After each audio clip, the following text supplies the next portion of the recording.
Bismillahirrahmanirrahim. Assalamualaikum warahmatullahi wabarakatuh. Alhamdulillahirabbil alamin. Wassalatu wassalamu ala asrofil anbiya'i wal mursalin sayyidina wa maulana Muhammadin amma ba'du. Dumateng para pinisepuh sesepuh aji sepuh ingkang kawula hormati, dumateng para bapak undangan sedaya ingkang tansah kawula hormati.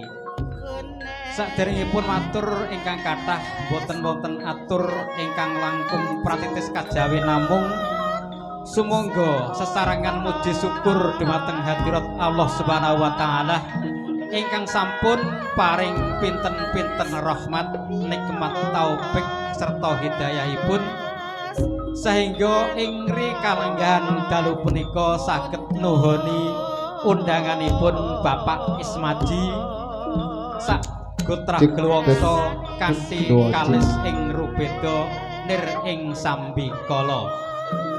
Pramila sumangga sesarangan kitra ikraraken kanthi maos tahmid alhamdulillahirabbil alamin.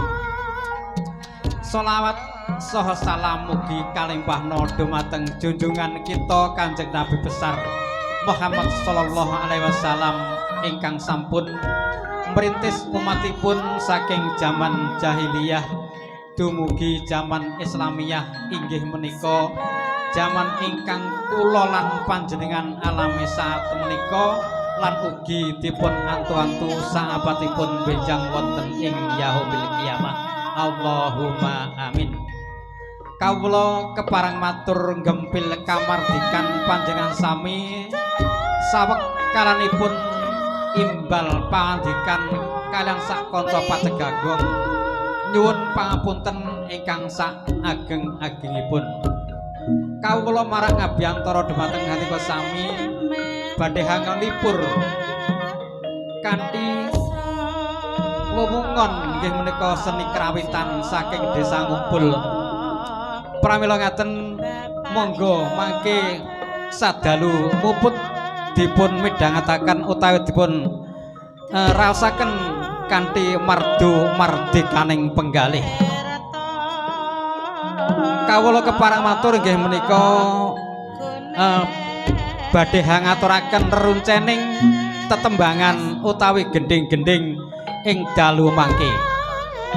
Mbok bilih ing mangke wonten kekirangan dono dungkap anggen kawula hangayahi jejiban sak kanca pangrawit kawula tansah nyuwunaken lumuturing sih samudra pangasami ingkang sak ageng-agengipun. Ingkang salajengipun sumangga sesarangan ndedonga dumateng ngarsa dalem Allah Subhanahu wa taala anggenipun ngentas pitulus putranipun Bapak Ismaji ing benjing mugi-mugi tansah jinangkung kawilujengan kabagas warasan saged dados kaken lan inen-inen. Pramila awit dalu menika dugi benjing tansah sedaya pangrawit ugi sedaya para undang tansah pinaringan wilujeng boten wonten alangan setunggal punapa. Mbok bilih ing mangke hanggadhahi panyuwunan lelagon utawi gending langgam kawula sumanggaaken ing mangke. Pramila menika dipun awiti kanthi pambuka slamet ladrang slamet inggih menika supados sedaya slamet wilujeng kalis ing rubeda nir ing sambikala. Saking kula duna tungkap lepat nyuwun pangapunten akhiran wassalamualaikum warahmatullahi wabarakatuh.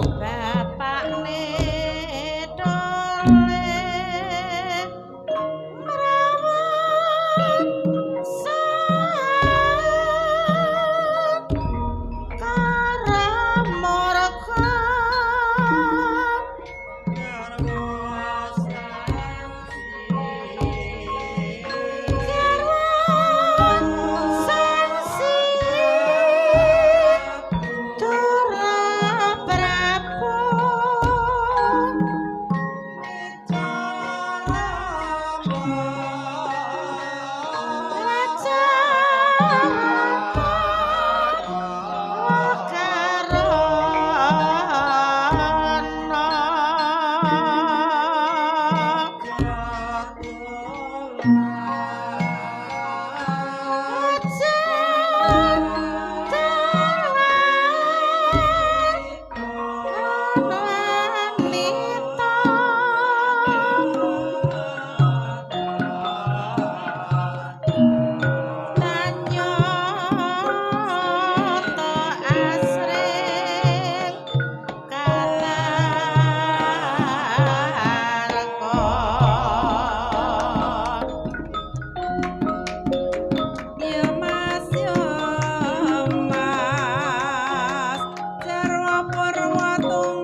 cek cek tet tet do cek cek cek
Ayo, ayo.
Nggih, mekaten kala wau menggah ungelipun ladrang slamet pramila dipun wontenaken ladrang slamet supados sedaya slamet boten wonten alangan setunggal punapa.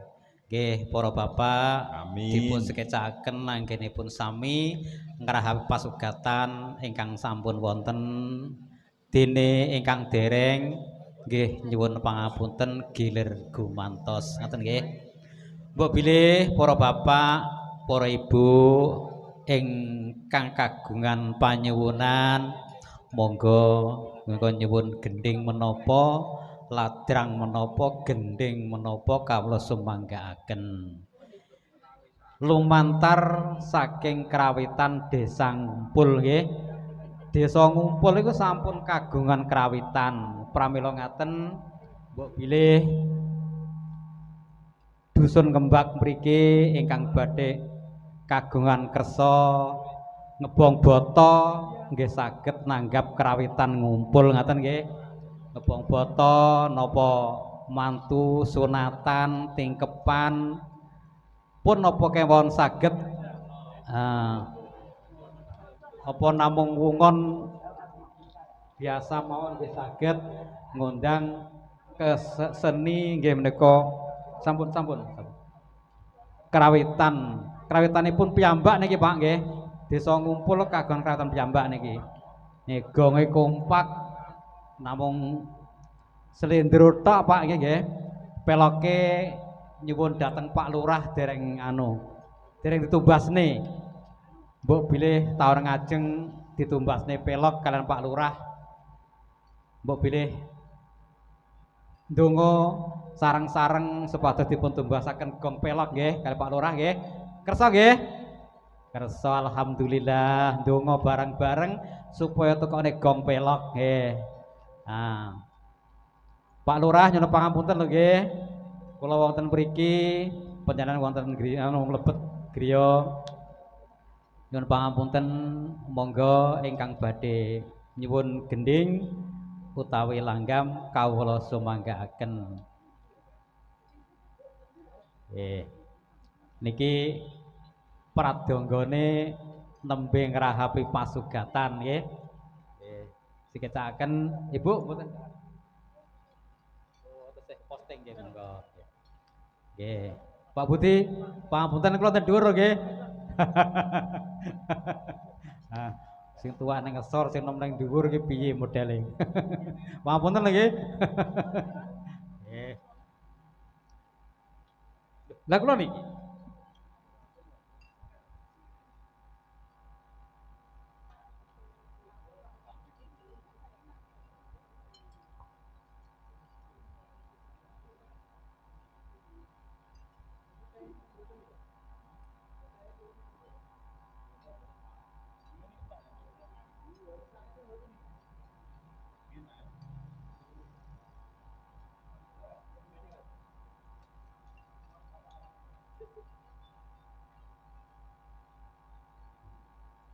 nggih niki mengke sak sampunipun para pradangga hangayai dahar menawi cekap niki sampun cekap nggih menika wonten ladrang Asmaradana. Mumpung sik sore golek bengi lali ladrang Asmaradane ora dionekne. Niku lagu wajibe kerawitan ngumpul niku nggih. Nggih. Asmaradana.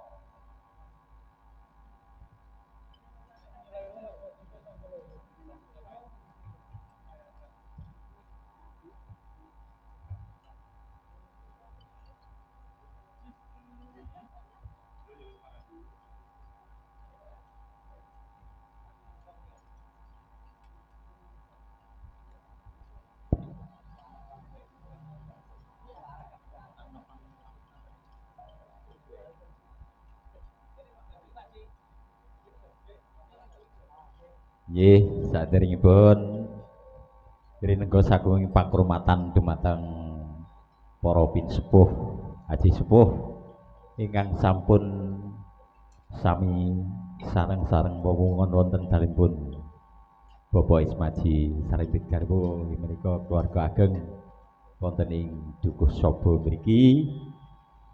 Apa bilih mukadimah nderek ingkang ajeng kawula badhe midhangaken kadang-kadang saking pradangga. Nggih menika kadang-kadang saking pradangga Desa Ngumpul menika ingkang dipun rintis panjenenganipun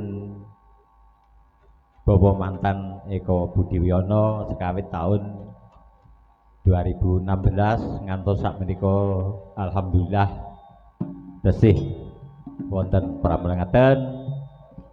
Nggih, mugi-mugi mawon kanthi barokah doaipun para pinsepuh anggen kita ngleluri budaya Jawi saged ngrembaka saged kagem hiburan wonten ing tlatah Desa Ngumpul mriki sedaya.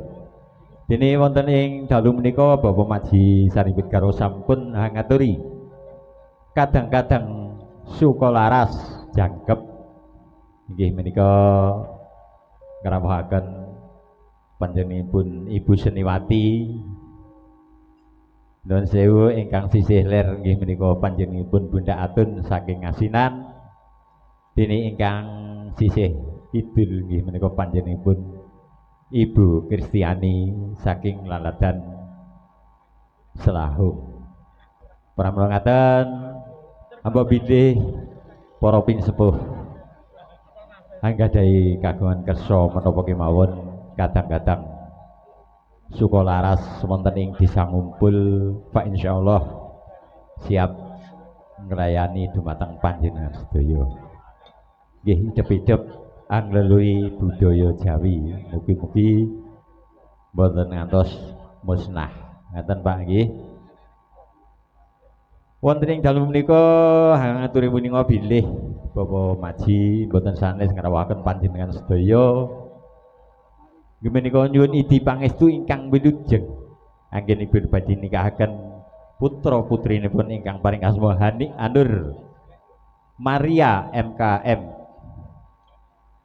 putra saking Bapak Ismaji pikantuk Nak Dimas Raka Wibowo saking Laladan Grupit Kecamatan Jenengan Ponorogo putra saking panjenenganipun Bapak Santoso Ibu Wati. Pramila Pak insyaallah wonten ing binjing watawis jam 8 enjing badhe kaijab kobolaken wonten ing dalempun keluarga ageng Bapak Ismaji mriki. Nuwun sewu dumateng para pinispuh saha kadang ingkang sampun kersa rawuh wonten ing mriki sedaya. Makaten nggih kadang-kadang Sukalaras badhe ngaturaken gegendingan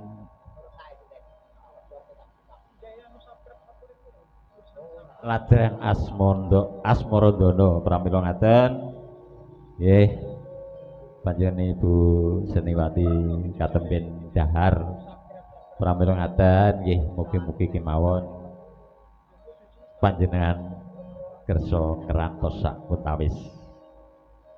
Dene wonten ing dalu menika sesambatan kalih kadang-kadang kula sound system harus audio saking Bringinan Laladan Bringinan Jambon Ponorogo ugi sesambatan kalih kadang-kadang Nadia Riaski ya, Rias Nadia Rizki saking Laladan Nailan Selahung. Pramila ngaten kadang-kadang sedaya wonten ing dalem menika sesarengan nyambut damel wonten dalempun Bapak Ismaji nggih. Dene salajengipun mbok bilih samangke sampun paripurna anggenipun dedaharan panjenengan Ibu Seniwati pramila dumateng kadang-kadang Sukalaras saking Desa Mungkul Dukur Sobo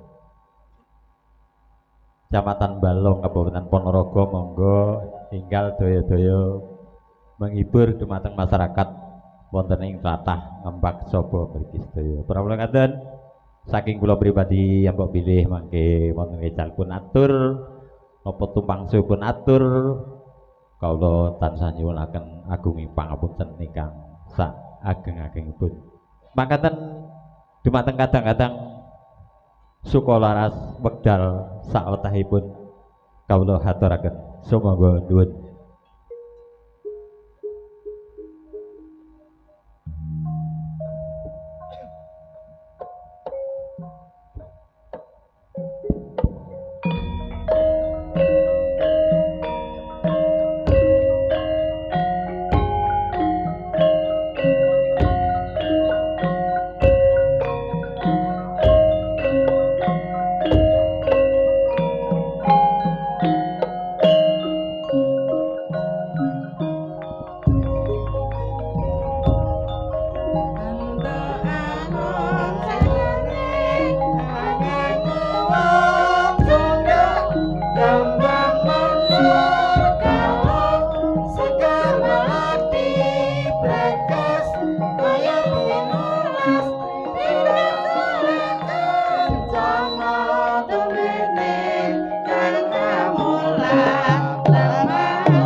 Gentos kakung niki Mbak. Nggih, wancine kakung niki nggih Pak Pawit. Nggih, monggo. Ipa bunga ing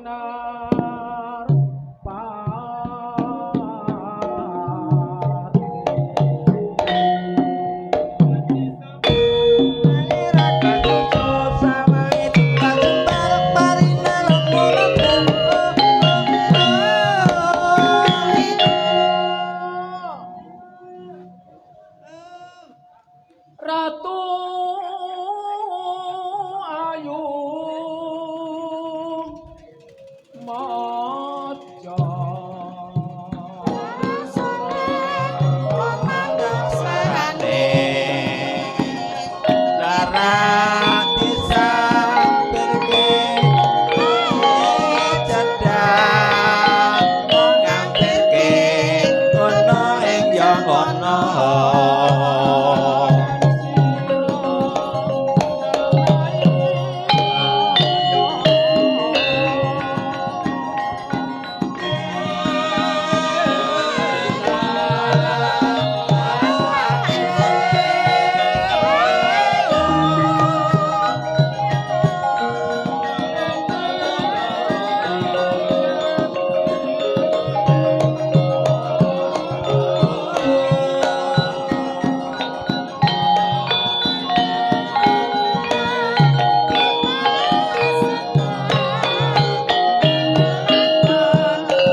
Batutne dayoe teka to.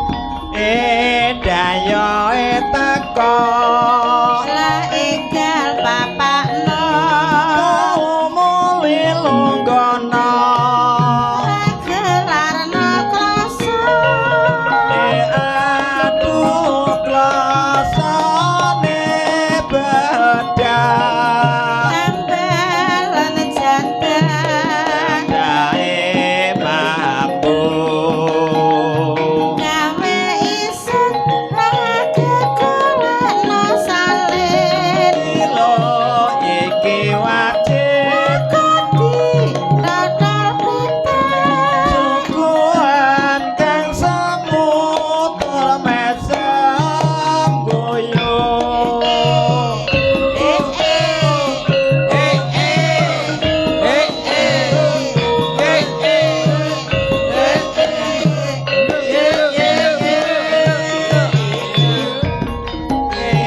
dayoe teko enggal bapakno muli lunggono gelarno kloso